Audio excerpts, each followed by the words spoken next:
Hello guys, hello water sign, hello Pisces, Scorpio and Cancer.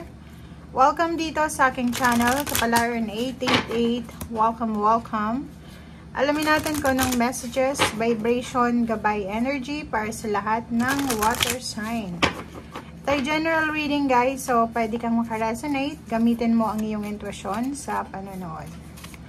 Okay. Water sign, Pisces, Scorpio, and Cancer. Ano ba ang gustong sabihin sa inyo ng inyong mga baraha? Okay. Persecution, trust and faith, phobias. Wow. Okay.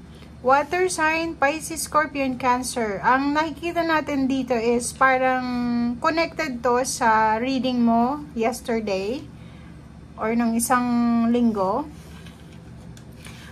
Sinasabi ng baraha sa'yo dito na posibleng ikaw ay nakaranas ng pang-aalipusta, pangungutya, 'di ba? Sa harap at sa likod mo, 'di ba? Itong persecution na 'to, parang sinasabi ng baraha dito na may phobia ka na, 'di ba? Tingnan mo 'to. Parang siguro naging mabuti kang tao sa mga tao sa paligid mo or kahit sa hindi mo kakilala. But, ang sukli na ibinigay sa iyo is persecution. 'Di ba? Normally naman, nangyayari ito doon sa mga taong naging close mo, kapamilya mo, tinulungan mo. Kasi hindi ka naman siguro i-persecute ng mga taong hindi ka naman kilala. So, nakikita natin dito na siguro today ay may mga maaalala kang mga ginawa mo na parang half ng puso mo is pinagsisisihan mo kung bakit naging mabuti kang tao sa kanila. And dahil sa mga ginawa na ito sa'yo, is parang may phobia ka na ngayon na magtiwala ulit. Or may phobia ka na yun, maging matulungin, maging mabait, or gawin kung ano yung nararapat para sa sarili mo or sa mga tao sa paligid mo. Nandito yung guide mo, angels, archangels. Sinasabi sa'yo na nasa tamang direksyon ka diba?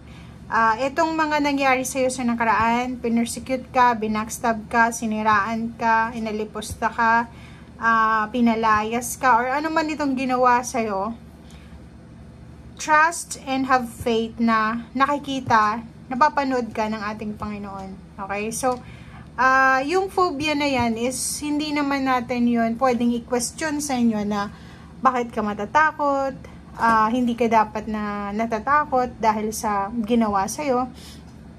Kasi ang nakikita natin dito is yung parang sa outer lang. Hindi natin nakikita kung ano yung naranasan ng mga water sign, Pisces, Scorpio, and Cancer. So dito, sa araw na ito, sinasabi ng barahan na huwag kang masyadong nakafocus doon sa pain. Okay? Huwag kang masyadong nakafocus doon sa nangyaring hindi maganda. Tingnan mo ngayon, ano ba yung pwedeng outcome or pwedeng naging take home lesson sa buhay mo, 'di ba? So parang naging free ka ngayon, may freedom ka ngayon, magagawa mo yung lahat ng gusto mong gawin sa buhay kasi wala nang nagdidikta sa iyo, wala ka nang kailangan pakisamahan.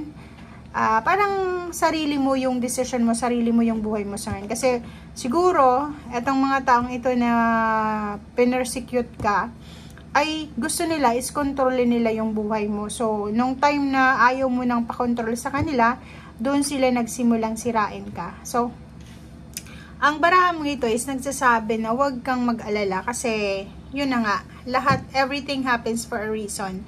And yung ginawa nila sa'yo is may kapalit yun, 'di ba? Kung naniniwala sa karma, good and bad karma, dito sa barahang to sinasabi na alam ng Panginoon kung anong nangyari sa'yo, past or present situation.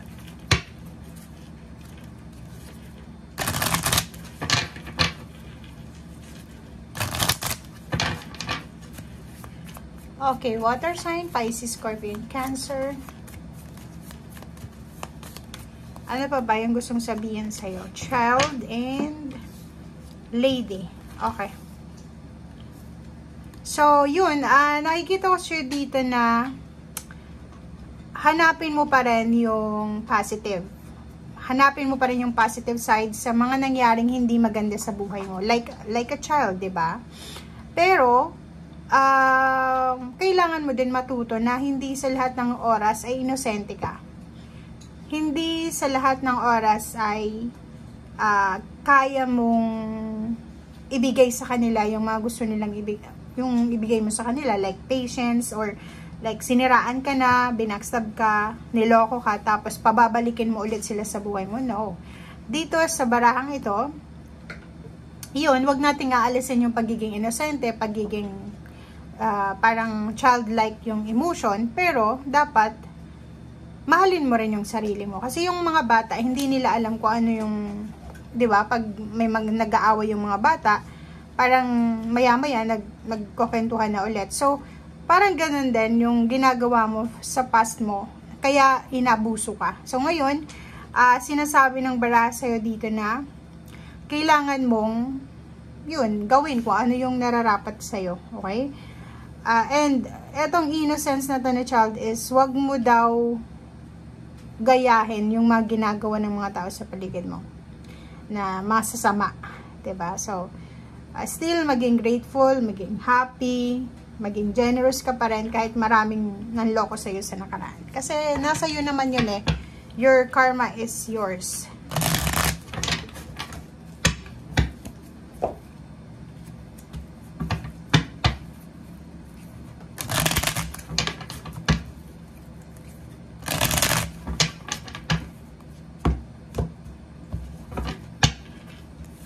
Okay, first card dito is Two of Swords. Okay, next is Chariot. So, nakikita natin dito guys na may mga water sign, Pisces, Scorpion, Cancer na pinag-iisipan. Marami kayong plano siguro. May relocation, travel, victory, success, new beginnings. Or parang meron ditong fresh start sa buhay mo.